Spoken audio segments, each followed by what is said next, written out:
உடம்புல ஏற்பட்டிருக்கக்கூடிய நோய்கள் பிணிகள் விலக, உங்க குடும்ப கஷ்டங்கள் தீர 41 நாட்கள் விரதம் இருந்து, அந்த நவராத்திரின்னு சொல்லக்கூடிய அந்த 9 நாட்கள் வேஷமிட்டு, 3 மாவட்டங்கள் உள்ள வீடுகள் ஊர்களை பார்த்தீங்கன்னா அந்த 9 நாட்களும் அப்படி திருவிழா களமாக இருக்கும். நடிப்பு துறையில் நடிக்க வேண்டும் என்று ஆசை கொண்டவர்கள் அங்கே வேடமணிந்து முதலாவதாக உன் நடிப்பை அப்பன் ஞானமூர்த்தி சரணனும் முத்தாரம்மிடம் குலசேகரப்பட்டினம் இந்த அம்மை முத்தாரம்மை போய் பாருங்க. தீராத பிணியெல்லாம் தீரும், தீராத கஷ்டமெல்லாம் தீரும். வணக்கம் நேயர்களே, ஜோதிட தரிசன நேயர்களுக்கு விகி நாராயணனுடைய அன்பான கனிவான வணக்கங்கள்.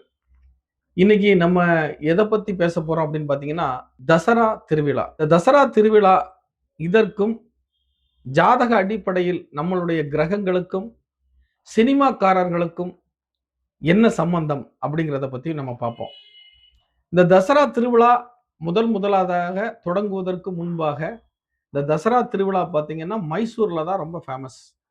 மைசூரு, கல்கட்டா இந்த 2 இடங்கள்ல தான் தசரானாலே மிக விமர்சையாக கொண்டாடுவார்கள். வடநாட்டிலலாம் தசராவை வேற லெவல்ல பண்ணுவாங்க. அதே மாதிரி கர்நாடகா மைசூர்ல பார்த்தீங்கன்னா தசரானா அது வேற மாதிரி இருக்கும். தமிழகத்துல தசரா அப்படின்னாச்சுன்னா மிக பிரம்மாண்டமாக கொண்டாடக்கூடிய பகுதி பார்த்தீங்கன்னா குலசேகரப்பட்டினம். குலசேகரப்பட்டினம் எங்க இருக்கு அப்படின்னு பார்த்தீங்கன்னா திருச்செந்தூர்ல இருந்து ஒரு 2 கிலோமீட்டர் தொலைவில் குலசேகரப்பட்டினம் இருக்கு. தென்பகுதி மக்கள் அனைவருக்கும் இந்த திருவிழாவை பற்றி தெரியும். ஏன்னா ஒரே நேரத்துல 10 லட்சத்துக்கும் அதிகமாக பக்தர்கள் கூடக்கூடிய நாள் 10வது நாள்.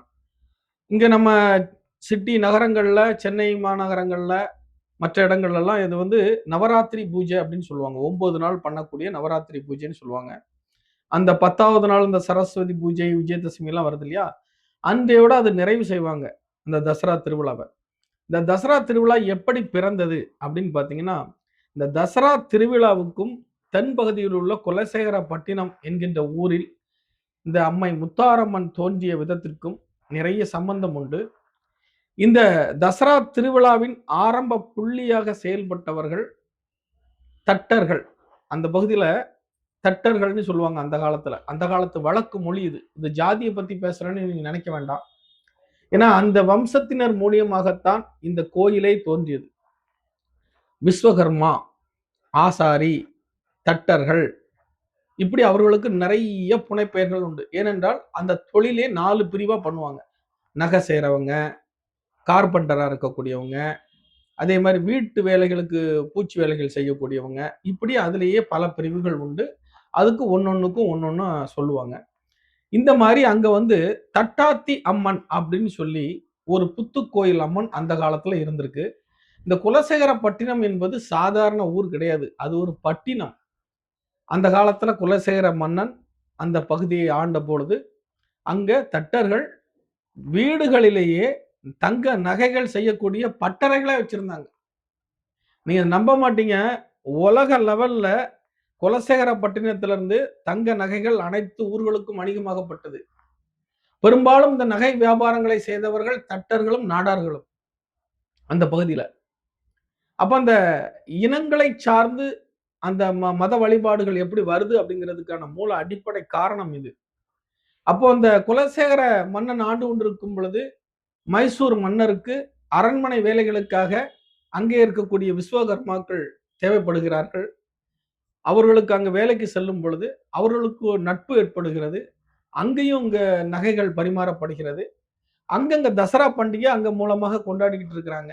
அப்ப இங்க இருந்து வேலைக்கு போகக்கூடிய ஆசாரிமார்கள் அதை பார்த்துட்டு வந்துட்டு இங்க விஷயத்த சொல்றாங்க. இது ஒரு பக்கம் நடந்து கொண்டிருக்க, அந்த புத்து தட்டாத்தி அம்மன் இருக்காங்க இல்லையா, அந்த தட்டாத்தி அம்மன் வழிபட்ட அந்த ஆசாரிமார்கள் அதுல வந்து ஐயாதுரை ஆசாரி என்று சொல்லக்கூடிய ஒருவருடைய கனவில் தோன்றி அந்த அம்மன், எனக்கு இங்க சிலை வடிவமாக நீ செய்ய வேண்டும். மயிலம் என்று அழைக்கக்கூடிய மயிலாடி கன்னியாகுமரி மாவட்டத்தில் உள்ளது. அந்த இடத்துல போய் இந்த இடத்துல இந்த கல் இருக்கும். இந்த கல்லில் எனக்கு நீ சிலை அமைக்க வேண்டும்.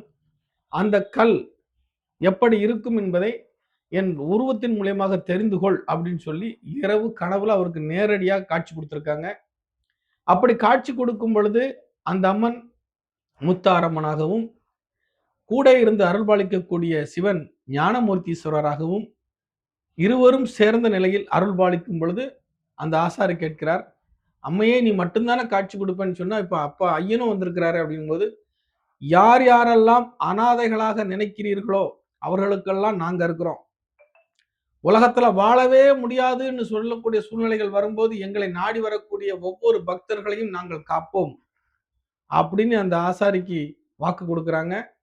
அந்த வாக்கையே மையமாக எடுத்துக்கொண்டு அப்ப ஞானமூர்த்தீஸ்வரன், அம்மை முத்தாரம்மையை அழகாக வடிவமைக்கிறார்கள். அதனுடைய சிலை சொரூபத்தை பார்த்தீங்கன்னா அவ்வளோ அழகா இருக்கும். அங்க வந்து என்னன்னு கேட்டீங்கன்னா, உங்க உடம்புல ஏற்பட்டிருக்கக்கூடிய நோய்கள், பிணிகள் விலக, உங்க குடும்ப கஷ்டங்கள் தீர, நீங்க மனசுல என்ன நினைக்கிறீங்களோ அந்த வேஷங்களை இட்டு 41 நாட்கள் விரதம் இருந்து, அந்த நவராத்திரின்னு சொல்லக்கூடிய அந்த 9 நாட்கள் வேஷமிட்டு, கடைசி நாள் அங்கே போய் உங்களுடைய காணிக்கையை செலுத்தி உங்கள் கடமைகளை முடித்த பிறகு அடுத்த ஆண்டு பார்த்தீர்களானால் உங்களுடைய கஷ்டம் பாதியாக தீர்ந்துவிடும்.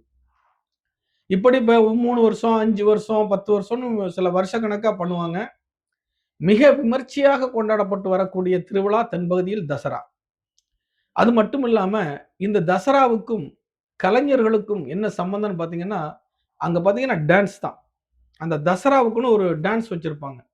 அந்த மேள தாளங்களோடு, நாட்டிய நடனத்தோடு ஆடுவது அந்த முத்தாரம்மைக்கு பிடிக்கும். அதுவும் வேஷமிட்டு ஆடக்கூடிய பக்தர்களை ரொம்ப பிடிக்கும். ஆகையால் அங்கே வேடமிட்டு ஆடக்கூடிய பக்தர்கள் மிக குதூகலத்தோடு, உலகத்துல உழைச்சி களைச்சி அந்த 9 நாட்கள் அவங்க இருக்கக்கூடிய மகிழ்ச்சிக்கு அளவே இருக்காது. அங்கே அந்த டிஸ்ட்ரிக்ட் கன்னியாகுமரி, தூத்துக்குடி, நெல்லை ஆகிய 3 மாவட்டங்கள் உள்ள வீடுகள், ஊர்களை பார்த்தீங்கன்னா அந்த 9 நாட்களும் அப்படியே திருவிழா களமாக இருக்கும். சூப்பரா இருக்கும். கவலை மறந்து, மெய் மறந்து சந்தோஷமாக உறவினர்களோடு கூடி எல்லோரும் மகிழ்ச்சியாக வாழ்வார்கள். அந்த இப்படி உலகம் நிரந்தரமாக இருந்து விடாதா, இந்த சந்தோஷம் நிலைத்து விடாதா அப்படிங்கிற ஒரு எண்ணம் நம்ம மனசுல தோணும். அவ்வளவு சந்தோஷமா இருப்பாங்க. பார்க்கறதுக்கே ஒரு அழகா இருக்கும்.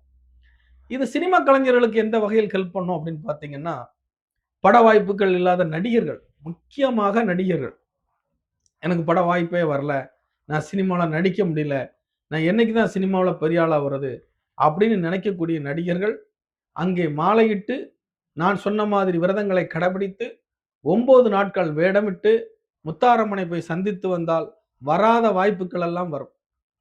நடிப்பு துறையில் நடிக்க வேண்டும் என்று ஆசை கொண்டவர்கள் அங்கே வேடமணிந்து முதலாவதாக உன் நடிப்பை அப்ப ஞானமூர்த்தீஸ்வரனும் முத்தாரம்மையிடம் காட்டுங்க.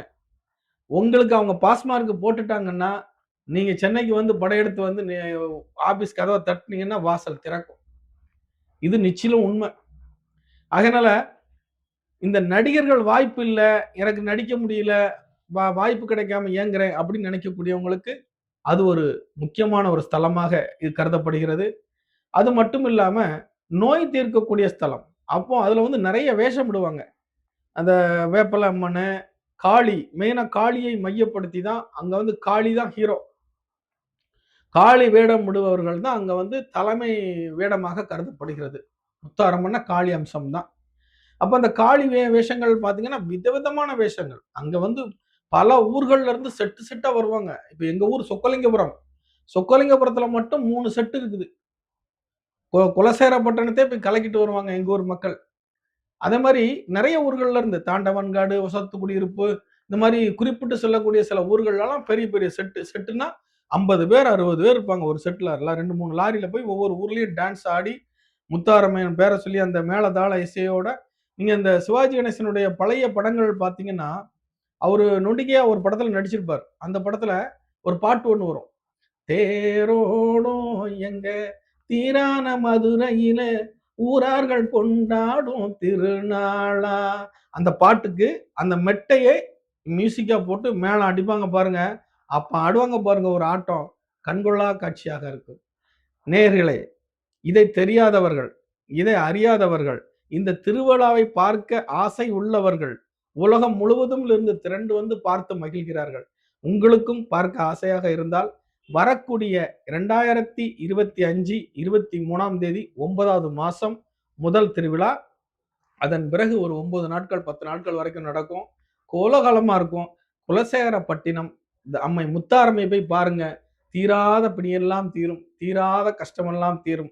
உங்களுடைய மனசுமை, உடல் சுமை, உடல் பிணி, நோய் தீர்ந்து செல்வமோடு இன்னைக்கு நெல்லை மாவட்டத்திலிருந்து வந்திருக்கக்கூடிய அடித்தட்டு மக்கள், மிகவும் கஷ்டப்பட்ட மக்கள் வந்து இங்க காயலங்கடை ஆரம்பிச்சு, அந்த காயலங்கடையில பார்த்தீங்கன்னா, முத்தாரம்மன் துணைன்னு போட்டிருப்பாங்க.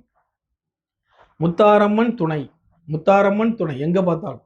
அப்படி போட்டு அந்த கடையை ஆரம்பிச்சு இன்னைக்கு அவங்கலாம் வீடு, வாகன வசதிகள்னு நல்லா இருக்காங்க. எல்லாத்துக்கும் காரணம் அம்மை முத்தாரம்மை.